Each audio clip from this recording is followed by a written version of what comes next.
আল্লাহর নবীর পবিত্র জবান থেকে কোরআনে কারিমের তিলাওয়াত শুনলো। কোরআনে কারিমের তেলাওয়াত শুনে তারা বলতে লাগলো, এটা মানুষের কোনো কথা হতে পারে না। এই কালাম তো এমন এক কালাম, এমন এক সত্তার কালাম, যেই সত্তা কোনোদিন আমাদের মতো মানুষ হতে পারে না।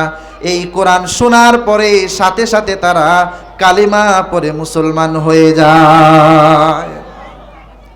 শুধু তাই নয়, এই অবস্থাটা যখন আস্তে আস্তে বাড়তে থাকলো, আবু জাহেল, উতবা, সাইবা তারা পরামর্শ করলো, বৈঠকে সিদ্ধান্ত গ্রহণ করলো যে এখন থেকে মুহাম্মদের তেলাওয়াত শুনতে দেয়া যাবে না কাউকে। আইন জারি করলো, রেড অ্যালার্ট জারি করে দিল, কেউ মুহাম্মদের তেলাওয়াত শুনতে পারবে না। ওদিকে যখন দিন শেষ হয়ে রাত ঘনিয়ে আসলো, মুহাম্মাদুর রাসূলুল্লাহ সাল্লাল্লাহু আলাইহি ওয়াসাল্লাম সুমধুর কণ্ঠে আল্লাহ রাব্বুল আলামিনের পবিত্র কালাম যখন তেলাওয়াত করতে শুরু করলেন, এদিকে ওই যে মক্কার কাফের মুশরিক আবু জাহেল, আবু উতবা, সাইবা তারা চিন্তা করলো যে আমরা তো রেড অ্যালার্ট জারি করে দিলাম, কেউ তো আর মুহাম্মদের তেলাওয়াত শুনতে আসবে না। এদিকে উতবা চিন্তা করলো, যাই, কেউ যখন আসবে না আমি গিয়ে একটু শুনে আসি। আল্লাহু আকবার। ওদিকে আবু জাহেল চিন্তা করলো যে উতবা, সাইবা তারা তো ছোট ছোট লিডার, তারা আমার কথা শুনে হয়তোবা তারা আসবে না। আমি তো আবু জাহেল, আমি বড় লিডার, কেউ আসবে না, যাই, আমি নীরবে নিভৃতে আমি গিয়ে মুহাম্মদের তেলাওয়াত শুনে আসি। রাত গভীর হচ্ছে, আল্লাহর নবী তেলাওয়াত করছেন।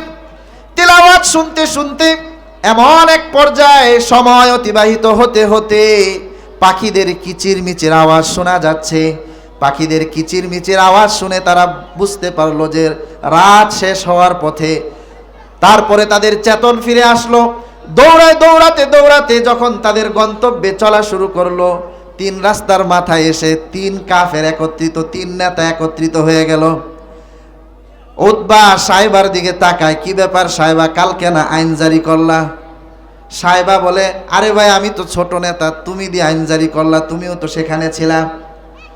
দুইজন বলে, আমরা ছোট নেতা, আমরা অন্যায় করতেই পারি।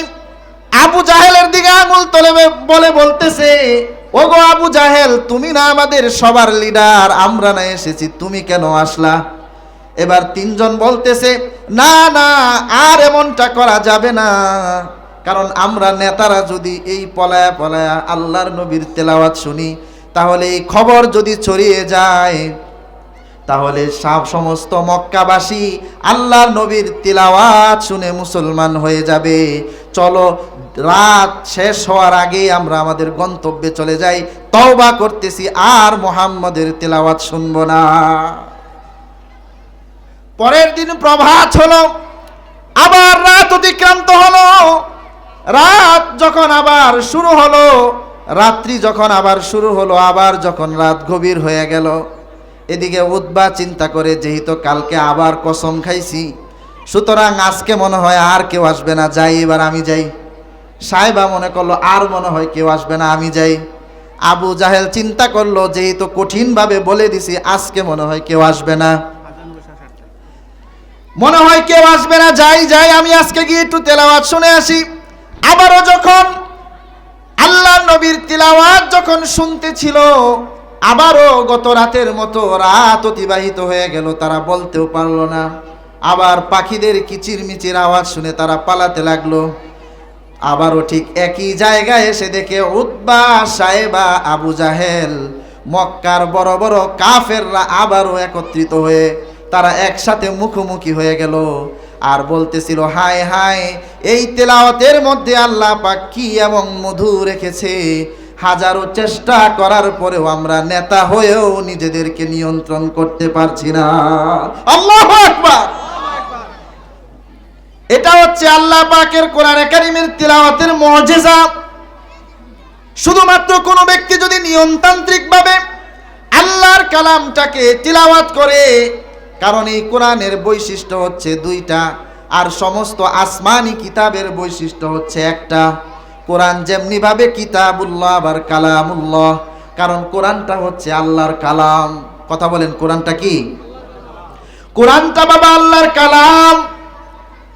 আপনি কোরআন পড়ছেন, ইয়াসিন, আপনি কখনো কোরআন পড়েন আর রহমান, আবারও কখনো আপনি কোরআন পড়েন আলিফ লাম মিম। আপনি কোরআনের প্রত্যেকটা শব্দ আপনি বলছেন, এর মানে হচ্ছে এই প্রত্যেকটা শব্দ আল্লাহ রব্বুল আলামিনের পবিত্র জবান থেকে বের হয়েছে। সুবহানাল্লাহ। আল্লাহ পাক যে শব্দটা উচ্চারণ করেছেন, আমিও সেই শব্দ উচ্চারণ করতে পারছি। এটা শুধুমাত্র আল্লাহ পাক এই উম্মতকে বৈশিষ্ট্য হিসেবে দিয়েছেন। এজন্যই তো বাবা হাদিসের মধ্যে আসছে, বান্দা যখন জমিন থেকে আল্লাহ পাককে খুশি করার জন্য পড়ে আলহামদুলিল্লাহ রাব্বিল আলামিন, আল্লাহ পাক আসমান থেকে উত্তর দেয় হামিদানি আব্দি।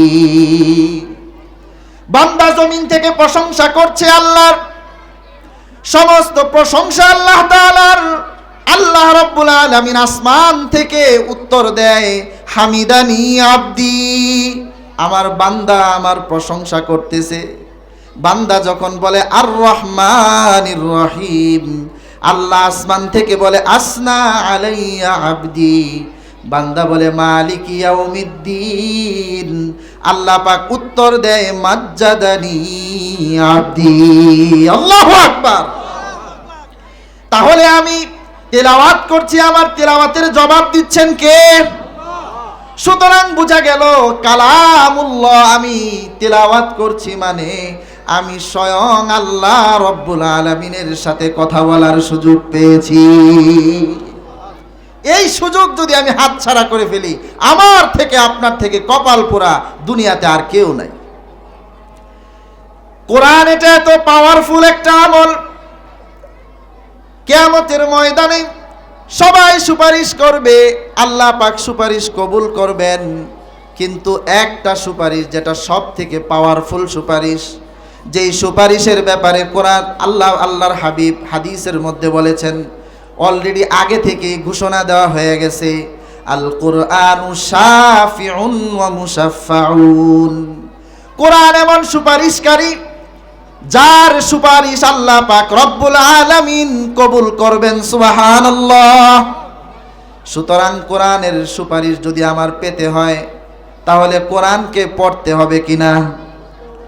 আল্লাহু আকবার। কোরআন যদি না পড়ি, মনে রাখবেন আরেক হাদিসের মধ্যে কিন্তু এটাও আছে, আল কুরআনু হুজ্জাতুল লাকা আও আলাইক। কোরআনটা তোমার পক্ষেও সুপারিশকারী হতে পারে, আবার এই কোরআনটাই তোমার বিপক্ষে সুপারিশকারী হতে পারে। কোরআন যদি আমার পক্ষে আসে, আমার সফলতা, আমার ডান হাতে আমলনামা, আমার ঠিকানা জান্নাত। আর যদি বাবা কোরআনটা আমার বিপক্ষে, আমার বিরুদ্ধে অভিযোগ দায়ের করে, মামলা দায়ের করে, মনে রাখবেন এই কোরআনের মামলা থেকে বাঁচার মতো কোনো ক্ষমতা কিয়ামতের ময়দানে আমার থাকবে না। এজন্য আমাকে কোরআনের পক্ষে সুপারিশ পেতে হলে এই কোরআনকে ধরতে হবে কিনা? জোরে বলতে হবে, ধরতে হবে কিনা? অনেকে আমরা মনে করি যে কোরআনটা এটা মনে হয় অপশনাল, হুজুররা পড়ুক। হ্যাঁ, আবার যখন মা বাবার মৃত্যুবার্ষিকী আসে, কয়েকজন হুজুরকে দাওয়াত দিয়ে একটা খতম পড়ায়া 500 টাকা হাদিয়া দিলে মনে করি আমার দায়িত্ব হয়ে গেছে। কথা বলেন ঠিক কিনা? কোরআন কি শুধুমাত্র খতমের জন্য, দুয়ার জন্য আসছে, নাকি এই কোরআন তেলাওয়াত করতে হবে এবং এই কোরআন অনুযায়ী আমার জীবনকে পরিচালিত করতে হবে? আচ্ছা, 2-3 মিনিটের মধ্যে শেষ করে দিব। তাহলে রমজান যেহেতু সামনে আসছে, এজন্য এই কোরআনকে আমার এখন থেকে কোরআনকে শিখতে হবে। যারা শিখি নাই, এখন থেকে প্রস্তুতি নিয়ে কোরআনটাকে শিখে ফেলতে হবে। রাজি আছি আমরা ইনশাআল্লাহ?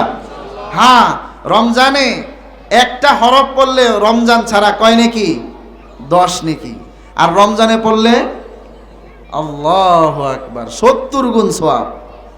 তো এই সওয়াব শুধু জুমার বয়ানে শুনলাম আর হুজুরদের থেকে শুনা সুবহানাল্লাহ বললাম, কিন্তু নিজে সওয়াব কামাইলাম না, তাহলে আমি বুদ্ধিমান না বোকা?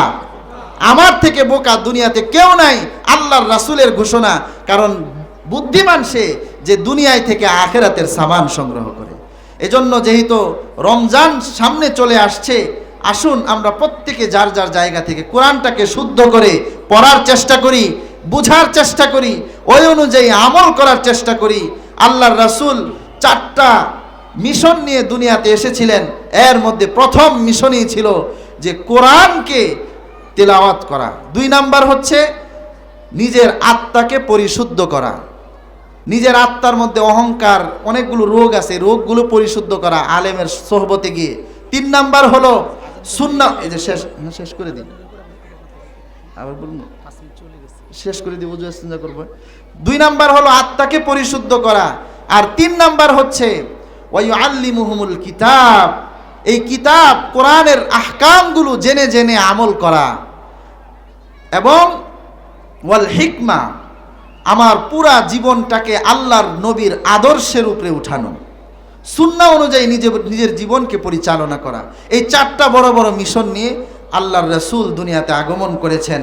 আসুন আমরা এই 4টা যে রাসূলের মিশন ছিল এগুলো নিজের জীবনের মধ্যে বাস্তবায়ন করার চেষ্টা করি। আল্লাহ পাক আমাকে আপনাকে সকলকে এই কথাগুলো বুঝার এবং আমল করার তৌফিক দান করেন। ওমা আলাইনা